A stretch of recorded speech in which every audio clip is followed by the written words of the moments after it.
On हो जाता है यहाँ से। अब आगे यहाँ से पढ़ रहे हैं। अधिकतर आधुनिक राज्य, राज्य मतलब राष्ट्र वही, अधिकतर आधुनिक राज्य अपने में विभिन्न धर्मों, भाषा, सांस्कृतिक परंपराओं के लोगों को सम्मिलित करते हैं।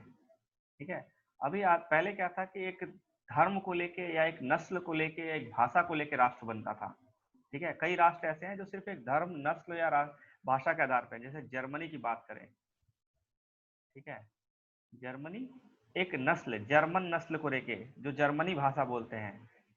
ऑस्ट्रिया, हंगरी एक भाषा को लेके देश बने हैं पूरे, और इनमें लड़ाई भी भाषा को लेके ही हुई है कि ये भाषा के लोग यहाँ रहते हैं तो ये एक देश होना चाहिए, इसको इससे अलग करो, इसको इससे अलग करो। इस तरह से पूरा लड़ाई झगड़ा फैला हुआ था। लेकिन आजकल क्या है ना, एक राष्ट्र के अंदर कई धर्म के लोग, कई भाषाओं के और कई सांस्कृतिक परंपराओं के लोग सम्मिलित होते हैं अधिकतर आधुनिक राज्यों में।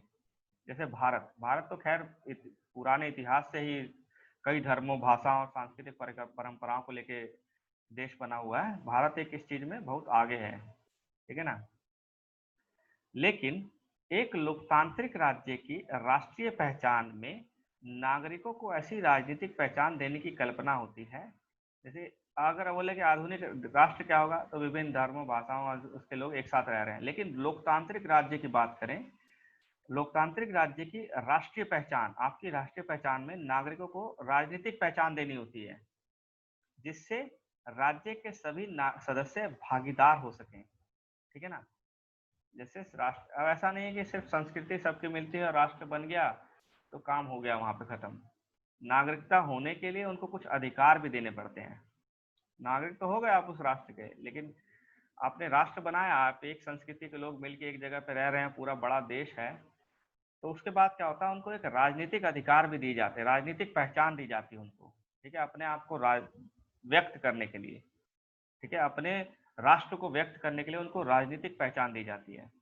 ठीक है। ताकि वो राज्य के सभी सदस्य भागीदार हो सके उसमें। तो लोकतांत्रिक देश आमतौर पर अपनी इस पहचान परिभाषित करने का प्रयास करते हैं। अपनी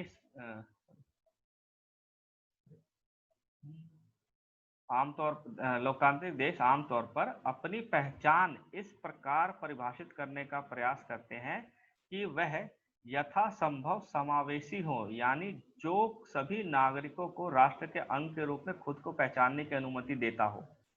हम जैसे अगर मैं बोलूं भारतीय हूं, तो मैं ऐसी ही बात बोल के बताऊंगा ना कि मैं क्यों भारतीय, मैं कैसे भारतीय हूँ, जो चीज आपको भी लागू हो। ठीक है। अगर मैं बोलूँ मैं भारतीय हूँ क्योंकि मैं इस तिरंगे को मानता हूँ, ठीक है, तो वो आपके लिए वही चीज है। ठीक है। आपके लिए भी तिरंगा है तो आप भी उसी, तो कहने का मतलब है कि सभी नागरिक जो हैं वो राष्ट्र के अंग के रूप में खुद को पहचान करने की अनुमति दे। मैं ऐसी पहचान बताऊंगा ना, मैं ऐसी पहचान बताने की कोशिश करूंगा।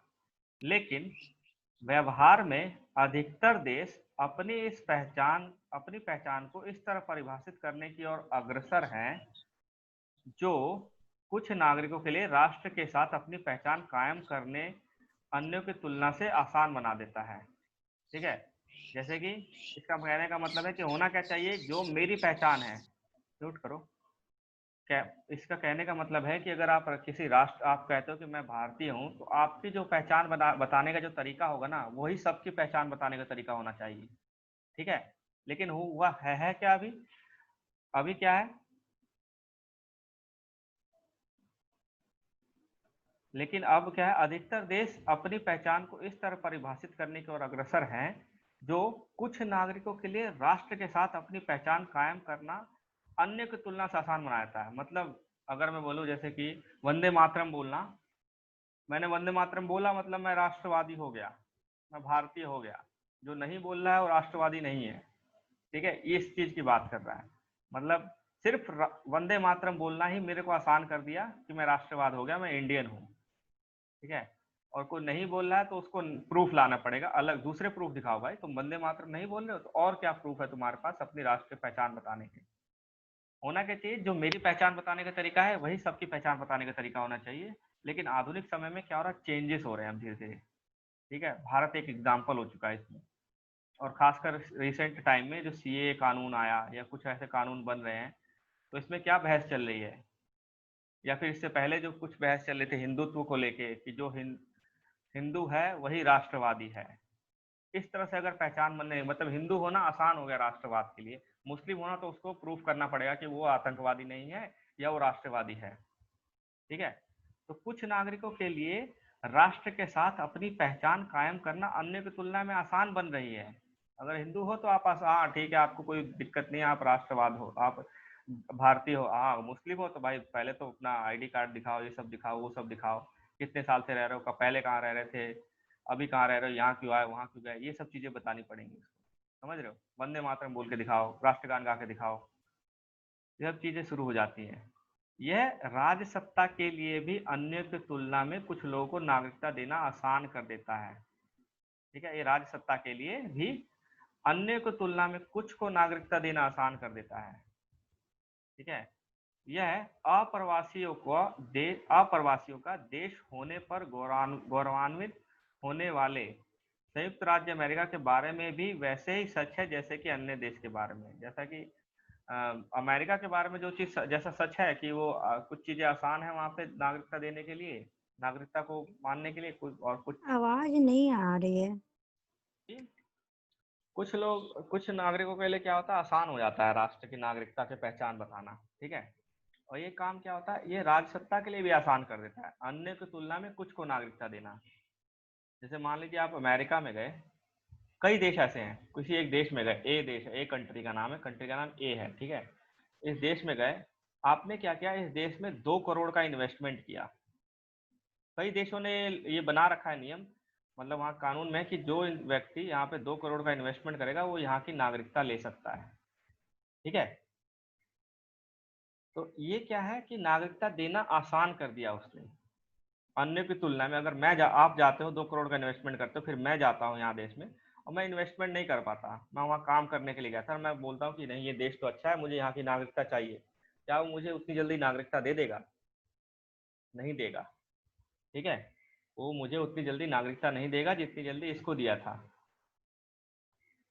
समझ रहे हो, ऐसा ही यही चीज अमेरिका के बारे में सच है। यही ये जो अप्रवासी, अमेरिका क्या बोलता है कि हम अप्रवासियों का देश है, हमारे यहाँ जो भी आता है हम उसको इनवाइट, नागरिकता देते हैं, इनवाइट करते हैं, हम किसी को किसी का भेदभाव नहीं करते। लेकिन ऐसा है नहीं, वहां भी नागरिकता के लिए अलग अलग क्राइटेरिया बना दिया गया है। ठीक है, वहां भी नागरिकता देने के लिए अलग अलग क्राइटेरिया बना दिया गया है, नागरिकता की पहचान के लिए अलग अलग क्राइटेरिया बना हुआ है। ठीक है, उदाहरण स्वरूप फ्रांस ऐसा देश है जो धर्मनिरपेक्ष और समावेशी होने का दावा करता है। ठीक है, वह यूरोपीय मूल के लोगों को ही नहीं बल्कि उत्तर अफ्रीका जैसे अन्य इलाकों से आए नागरिकों को भी अपने में शामिल करता है।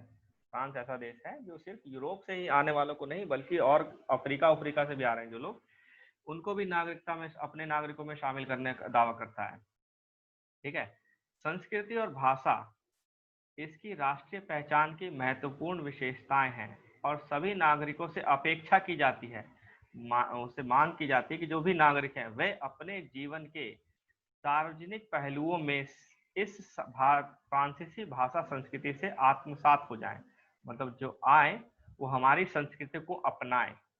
ठीक है, वे अपने निजी जीवन में अपनी व्यक्तिगत आस्थाओं और रिवाजों को बनाए रख सकते हैं। अगर आप जैसे मान लीजिए आप सऊदी से गए हो फ्रांस में, ठीक है, सऊदी से फ्रांस में गए हो, तो कह रहा ठीक है आप आओ, हमारी जो संस्कृति है उसको अपनाओ। ठीक है, हमारे जो जीवन के सार्वजनिक पहलू हैं, भाषा संस्कृति के हैं, उसको अपनाओ, आप अपना रखो।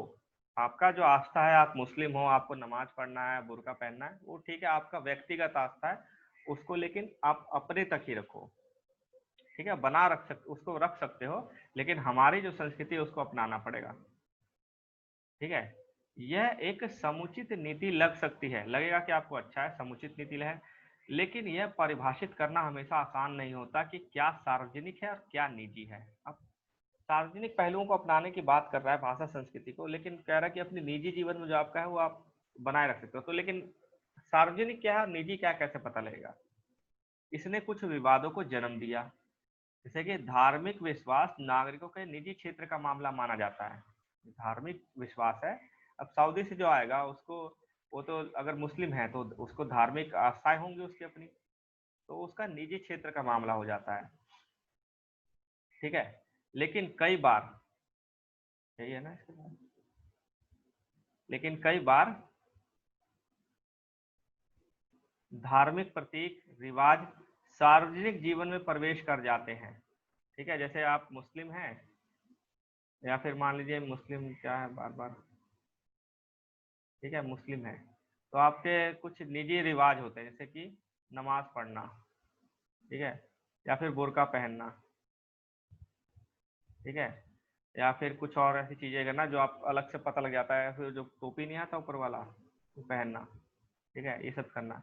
लेकिन जब आप यही काम घर तक कर रहे हो तो निजी है, जब यही काम आप बुर्का पहन के या वो टोपी पहन के बाहर निकल रहे हो तो वो सार्वजनिक हो जाता है। धर्म जो है वो तो आपका निजी मामला था, लेकिन जब यही काम आप बाहर निकल रहे हो करके, या हिंदू अगर कोई औरत है, अगर वो मंगलसूत्र पहन के बाहर निकल रही है या फिर सिंदूर लगा के, तो वो अब उसका निजी क्षेत्र में नहीं है, अब वो सार्वजनिक क्षेत्र में आ चुकी है। ठीक है, फ्रांस के सिख छात्रों का स्कूल में पगड़ी पहनना, मुस्लिम लड़कियों को स्कूल में वर्दी के साथ सिर पर दुपट्टा डालने की मांग आपने सुना ही होगा, फ्रांस में होती रहती है। लेकिन फ्रांस में क्या है कि वहाँ धर्मनिरपेक्षता का मतलब बोला जाता है कि आपका जो धर्म जो है वो घर के अंदर तक है, घर के बाहर आपका धर्म नहीं है। ठीक है, आप सब एक ही फ्रांसीसी संस्कृति को अपनाना पड़ेगा आपको। आप अगर किसी धर्म के हो, आप उस धर्म को मानते हो, घर के अंदर मानो, बुर्का पहनते हो घर के अंदर पहनो, बाहर नहीं। ठीक है, सिंदूर है घर के अंदर है, बाहर नहीं। उनका कहना है कोई भी ऐसी चीज जो किसी धर्म का प्रतीक बने उसको आप बाहर नहीं दिखा सकते। ठीक है, वो वहां पे धर्मनिरपेक्षता इस लेवल पे है, मतलब राष्ट्र ने धर्म को इस तरह से अलग कर दिया कि आप सार्वजनिक क्षेत्र में धर्म है ही नहीं। ठीक है ना, इससे कुछ स्कूलों ने इस आधार पर अमान्य कर दिया कि यह सरकारी शिक्षा के सार्वजनिक क्षेत्र में धार्मिक प्रतीकों को लाने का मामला है। जिनके धर्म इस क्षेत्र के रिवाजों की मांग नहीं करते उन्हें निस्संदेह ऐसी समस्या का सामना नहीं करना पड़ता। साफ तौर पर राष्ट्रीय संस्कृति में शामिल होना कुछ समूहों के लिए आने आसान होता है। जैसे मान लीजिए कि मेरे लिए, मैं धर्म को मानता ही नहीं, मैं नास्तिक हूँ, तो मैं अगर फ्रांस जाऊंगा तो मेरे लिए कोई दिक्कत ही नहीं होगा नागरिकता लेने में। ठीक है, क्योंकि मैं किसी धर्म को मानता ही नहीं हूँ, मैं बाहर भी वैसे ही हूँ अंदर भी वैसे हूँ। लेकिन कोई मान लीजिए कट्टर हिंदू या कट्टर मुस्लिम है या कट्टर क्रिश्चियन है, तो उसके लिए थोड़ा मुश्किल हो जाएगा। ठीक है, अगर वो घर के बाहर निकल रही है लड़की और अगर वो मुस्लिम है, अगर उसका मतलब होता है ना हिंदू मुस्लिम आस्था बहुत ज्यादा, इस्लामिक आस्था कि बुर्का पहन के ही बाहर निकलना है, तो उसके लिए नागरिकता लेना मुश्किल हो जाएगा वहां पे। ठीक है, तो नागरिकता लेना उसके लिए मुश्किल, किसी के लिए आसान हो गया, किसी के लिए मुश्किल हो गया। तो राष्ट्र और नागरिकता का अर्थ क्या है कि इसमें क्या पढ़ रहे हैं कि जो राष्ट्र बनता है, तो राष्ट्र सिर्फ सांस्कृतिक सिर्फ सीमाओं से नहीं बनता है, उनमें उसके लिए एक अलग अनोखी संस्कृति होती है और एक साझा इतिहास होता है। प्लस अगर कोई राष्ट्र किसी को नागरिकता दे रहा है, तो समान नागरिकता देने का अर्थ ये नहीं कि सबको आ रहा है जो उसको एकदम एक ही क्राइटेरिया पे दे दिया, नहीं, अलग अलग है। अब धीरे धीरे राष्ट्र अलग क्राइटेरिया अपना रहे हैं, किसी को आसानी से दे देते हैं, किसी को मुश्किल से देते हैं। ठीक है, नागरिकता के नए आवेदकों को अनुमति देने की कसौटी हर देश में भिन्न होती है। जैसे हमारे देश में नागरिकता देना कि थोड़ा सा आसान है, भारत में नागरिकता लेना आसान है, बशर्ते आप पाकिस्तान, अफगानिस्तान या इन देशों से नहीं आए हो। ठीक है, नागरिकता प्रदान करने में इजराइल, जर्मनी जैसे देशों में धर्म और जातीय मूल जैसे तत्वों की वरीयता दी जाती है, किस धर्म का है, किस जाति का है, किस नस्ल का है। ठीक है, इन देशों में इसको वो दिया जाता है, प्राथमिकता दी जाती है। ठीक है, एक समय तुर्की मजदूरों को जर्मनी में आने और काम करने के लिए प्रोत्साहित किया गया था। उनकी स्थायी मांग है कि जर्मनी में ही जन्मे और पले बढ़े उनके बच्चों को जर्मनी की नागरिकता मिल देनी चाहिए। अगर मैं 20 साल पहले कोई जर्मनी गया काम करने के लिए और उसका 10 साल बाद उसका बच्चा हुआ, तो क्या वापस नहीं जाना चाहता, तो बोलेगा ना कि मेरे बच्चे को जर्मनी की नागरिकता मिलनी चाहिए। लेकिन ऐसा है, सबको बराबरी नहीं मिलता। ठीक है, इस पर आज भी बहस जारी है। ठीक है, ये प्रतिबंधों से संबंधित कुछ ऐसे उदाहरण हैं जो समावेशी होने का दम भरने वाले लोकतांत्रिक देशों में लगे हो सकते हैं, में भी लगे हो सकते हैं, जो बोलते हैं कि हम समावेशी हैं, सबको हम नागरिकता बराबर देते हैं। वो लोग, वो देश सिर्फ बोलने के लिए हैं, अंदर स्थिति बहुत अलग है। ठीक है, फ्रांस, जर्मनी, यहाँ स्थिति बहुत अलग है। भारत स्वयं को धर्मनिरपेक्ष, अब भारत की बात करते हैं। भारत स्वयं को धर्मनिरपेक्ष और लोकतांत्रिक राष्ट्र राज्य कहता है। ठीक है, कहता ही है। स्वतंत्रता आंदोलन का आधार व्यापक था, स्वतंत्रता आंदोलन का आधार क्या था? बहुत व्यापक था और विभिन्न धर्म, क्षेत्र, संस्कृति के लोग आपस में जुड़े और एक साथ प्रयास किया उन्होंने। ठीक है, स्वतंत्रता आंदोलन में कई धर्म, क्षेत्र और संस्कृति के लोग जुड़े, उन्होंने प्रयास किया। यह सही है कि जब मुस्लिम लीग से विवाद नहीं सुलझाया जा सका तो 1947 में देश का विभाजन हुआ। एक चीज, सिर्फ एक अपवाद यह है कि वैसे तो सबने आंदोलन में भाग लिया और उनका एक ही संकल्प था कि भारत को आजाद करना है। सिर्फ एक अपवाद क्या है, मुस्लिम लीग क्या था कि भारत को आजाद नहीं करना, अपना अलग देश चाहिए, चाहे भारत आजाद रहे चाहे गुलाम रहे। लेकिन इसने जो विभाजन हुआ उसने उस राष्ट्र राज्य के धर्मनिरपेक्ष और समावेशी चरित्र को कायम रखने के भारतीय राष्ट्रीय नेताओं के निश्चय को और मजबूत कर दिया। ठीक है, जो समावेशी और धर्मनिरपेक्षता जो है भारत धर्मनिरपेक्ष रहे और समावेशी रहे, उस चरित्र को इस चीज ने, सिर्फ विभाजन ने और मजबूत कर दिया। उन नेताओं ने, जो वहाँ उस समय के जो राष्ट्रीय नेता थे, उन्होंने सोचा कि नहीं, जो अल्पसंख्यक है उनको ऐसा ना लगे कि वो किसी दूसरे देश में है। ठीक है, उन्होंने ऐसी चीजें संविधान में डाली कि सबको बराबर अधिकार, और जो पिछड़े हुए हैं, जो अल्पसंख्यक है, उनको ज्यादा अधिकार दिए जाए। ठीक है, तो इस चीज को हम इस विभाजन नहीं, किसी हमें मजबूत कर दिया, हमारी धर्मनिरपेक्षता को। ठीक है, मजबूत किया, जिसके निर्माण के लिए वे प्रतिबद्ध थे, जो राष्ट्रीय नेताओं की बात कर रहा है। यह निश्चय संविधान में सम्मिलित किया गया, धर्मनिरपेक्षता और समावेशी चरित्र को संविधान में सम्मिलित किया गया है। अब पढ़ते हैं आगे। भारतीय संविधान ने बहुत ही विविधतापूर्ण समाज को समायोजित करने की कोशिश की। ठीक है, भारतीय संविधान ने ऐसा काम किया कि भारत की विविधता को देखो तो किसी दूसरे देश से अगर कंपेयर करें तो कोई ऐसा देश है ही नहीं विश्व में जो भारत की विविधता से कंपेयर कर सके जिसको। ठीक है, इन विविधताओं में से कुछ उल्लेखनीय है, जैसे अनुसूचित जाति, अनुसूचित जनजाति जैसे भिन्न भिन्न समुदाय, पूर्व में समान अधिकार से वंचित रही महिलाएं, आधुनिक सभ्यता के साथ मामूली संपर्क रखने वाले अंडमान निकोबार द्वीप के कुछ सुदूरवर्ती समुदाय, कई अन्य समुदायों को पूर्ण और समान नागरिकता देने का प्रयास किया गया। ऐसे कई और समुदायों को पूर्ण और समान नागरिकता देने का प्रयास किया गया, चाहे वो कहीं किसी अनुसूचित जाति के हों, जनजाति के हों, कहीं दूर अंडमान निकोबार में बिल्कुल अलग थलग रह रहे हों, उनको भी पूर्ण और समान अधिकार, ठीक है, नागरिकता, पूर्ण और समान नागरिकता देने का प्रयास किया गया भारतीय संविधान के द्वारा। इसने देश के विभिन्न हिस्सों में प्रचलित विभिन्न भाषाओं, धर्म, रिवाजों की पहचान बनाए रखने का भी प्रयास किया। ठीक है, ऐसा नहीं कि आपका निजी क्षेत्र आपके घर के अंदर तक रहेगा, जो भी है उसको भी पहचान, उन रिवाजों की पहचान बनाए रखने का भी प्रयास किया कि आप सबको आस्था का अधिकार है, अपनी आस्था और भाषा सबको अधिकार है, उस चीज का अधिकार में डाल दिया गया।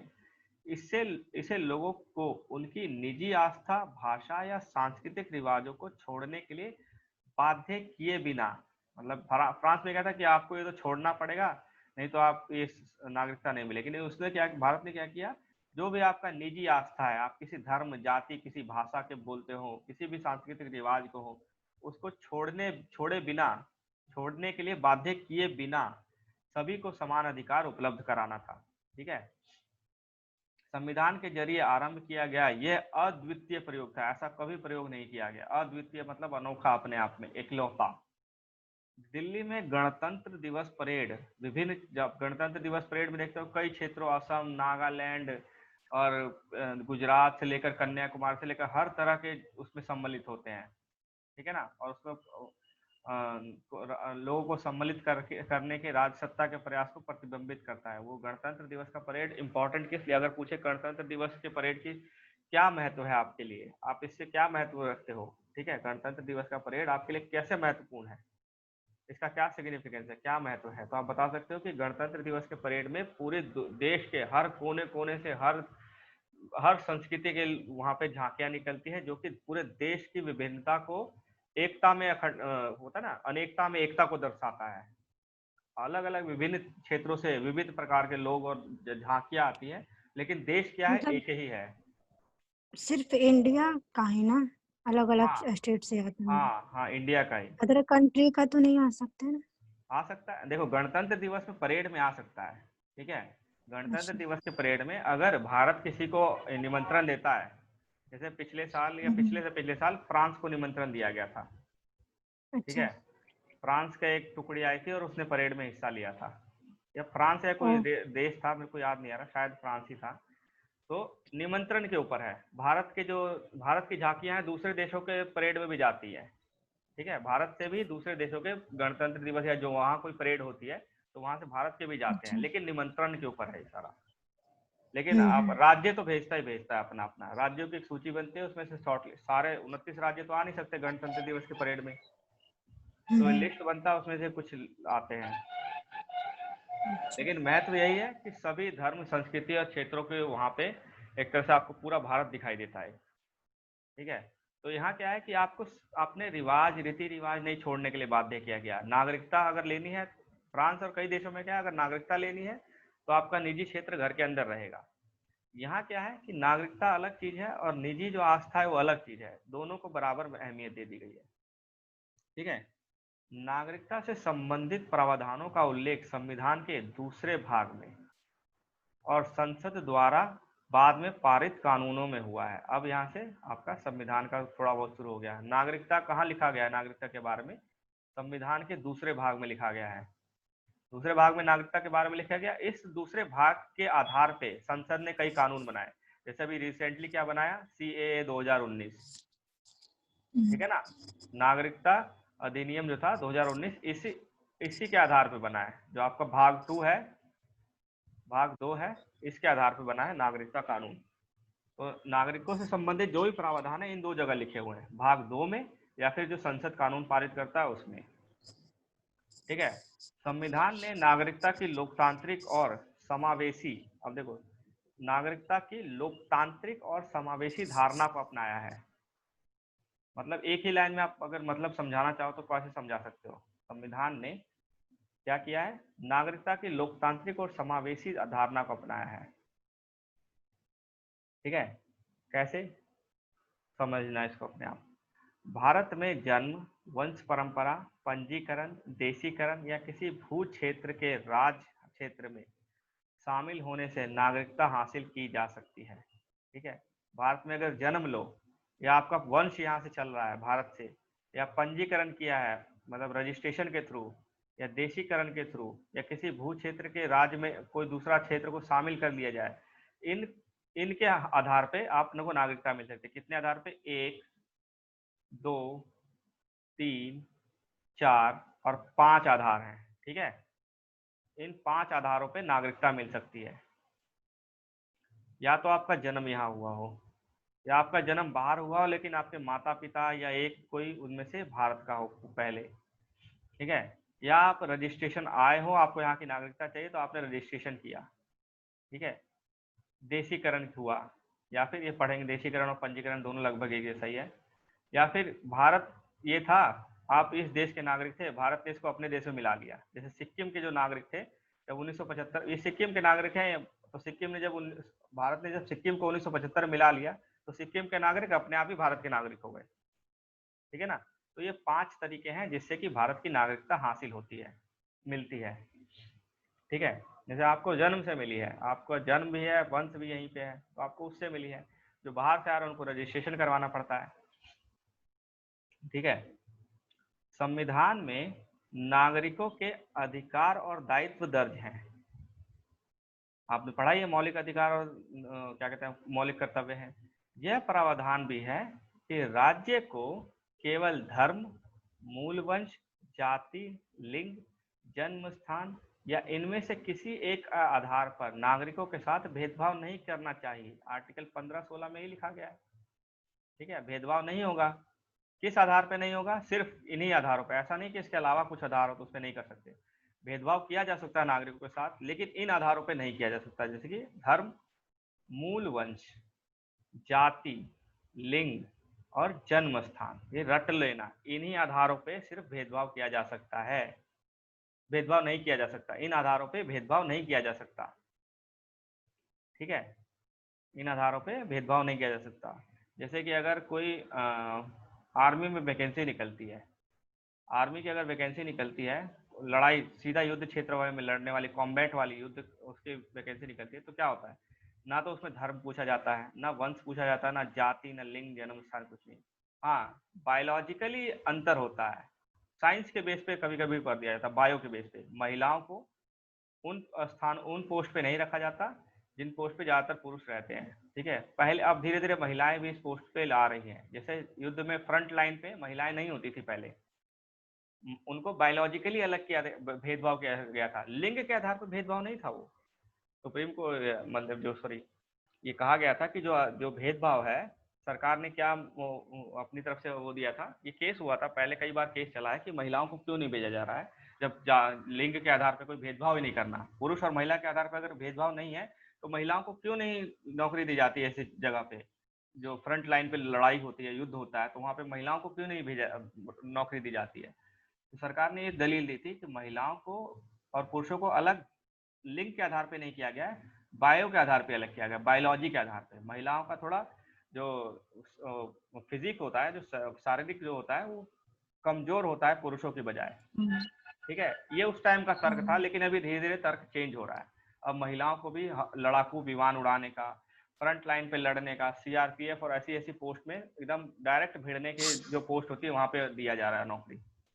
ठीक है, लेकिन इन आधार पे कभी नहीं हो सकता भेदभाव। ये रट लेना, 5 आधार, इन पे कभी भेदभाव नहीं हो सकता। धार्मिक और भाषाई अल्पसंख्यकों को भी अधिकार दिए गए हैं। तो ये मौलिक अधिकार जो नागरिकों को मिले हैं। ठीक है, अब इसके बाद क्या है, हालांकि इस तरह के समावेशी प्रावधानों ने भी संघर्ष और विवादों को जन्म दिया है। जैसे कि महिला आंदोलन, दलित आंदोलन सिर्फ लिख देने से नहीं हुआ है, संघर्ष और विवाद भी हुए हैं।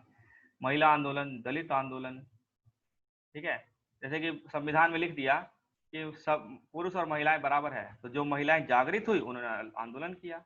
लिख दिया कि अनुसूचित जाति, किसी भी जाति को कोई भेदभाव नहीं किया जाएगा, और जिसके साथ किया जाता उसने आंदोलन किया। तो इन प्रावधानों ने ही संघर्ष को जन्म दे दिया। संघर्ष से ये प्रावधान बने थे और इस प्रावधान ने ही संघर्ष को जन्म दिया। ठीक है, स्वतंत्रता की जो लड़ाई चली थी, उन्हीं उसी लड़ाई के आधार पर, उसी संघर्ष के बाद ये प्रावधान बने ना अधिकारों के। लेकिन इन प्रावधानों के बनने के बाद भी संघर्ष शुरू हो गया। जो लोगों ने इन प्रावधानों को पढ़ा वो जागृत हुए और उन्होंने आंदोलन किया। ठीक है, जैसे कि महिला आंदोलन, दलित आंदोलन, विकास योजनाओं से विस्थापित लोगों का संघर्ष। जैसे नर्मदा में बांध बना दिया नदी में, तो जो विस्थापित हुए उन्होंने आंदोलन किया कि हमें क्यों वो कहा जा रहा है, हमारे अधिकार भी तो अधिकार हैं। ठीक है, चलाए जा रहे संघर्षों के कुछ नमूने हैं जो मानते हैं कि उनकी नागरिकता को पूर्ण अधिकार से वंचित किया जा रहा है। ठीक है, भारत के अनुभव से संकेत मिलते हैं कि किसी देश में लोकतांत्रिक नागरिकता एक परियोजना या लक्ष्य सिद्धि का एक आदर्श है। जैसे जैसे समाज बदल रहा है वैसे वैसे नित्य नए मुद्दे उठाए जा रहे हैं, वे समूह नई मांग पेश कर रहे हैं। अब क्या है कि पहले महिलाओं को कुछ अधिकार चाहिए थे, अब क्या महिलाओं को मंदिर में जाने का अधिकार के लिए लड़ाई हो रही है। हो सकता है आगे जाके कुछ और अधिकार की लड़ाई हो। ठीक है, जैसे जैसे समाज विकसित हो रहा है अधिकारों की मांग बढ़ती जा रही है। पहले महिलाओं को था वोट देने का तो कम से कम अधिकार दे दो, शिक्षा का अधिकार तो कम से कम दे दो। अब क्या है सब अधिकार, अब क्या है कि मंदिर में जो क्यों हमें क्यों रोका जा रहा है, अशुद्ध शुद्ध अशुद्ध क्या होता है, ये सब चीजें खत्म करो। छुआछूत क्यों आज भी है, तो महिलाएं वो चीजें उठा रही हैं। दलित जो है वो ये चीजें उठा रहे कि हम पुजारी क्यों नहीं बन सकते। ठीक है, मंदिर में पुजारी के लिए क्यों इतना बड़ा वो कर रखा है, हम पुजारी बन सकते हैं। उन्होंने उनको मंदिर में कई जगह जाने नहीं दिया था, वो उसके लिए आवाज उठा रहे हैं। ठीक है, तो वो ऐसे लोग आवाज उठा रहे हैं जिन्हें लगता है कि वे हाशियाई पर ठेले जा रहे हैं। लोकतांत्रिक राज्य में इन मांगों पर खुले दिमाग से बातचीत करनी चाहिए। ऐसा नहीं कुछ नैरो माइंडेड नहीं होना चाहिए, अगर कोई मांग उठ रही है तो उस पर खुले दिमाग से बातचीत करनी चाहिए उस पर। उसके बाद नागरिकता में सबसे इम्पोर्टेंट है एक इम्पोर्टेंट है, सबसे इम्पोर्टेंट एक इम्पोर्टेंट चीज है सार्वभौमिक नागरिकता, मतलब यूनिवर्सल। ठीक है, सार्वभौमिक नागरिकता क्या होती है, तो यहाँ से हम कल से पढ़ेंगे।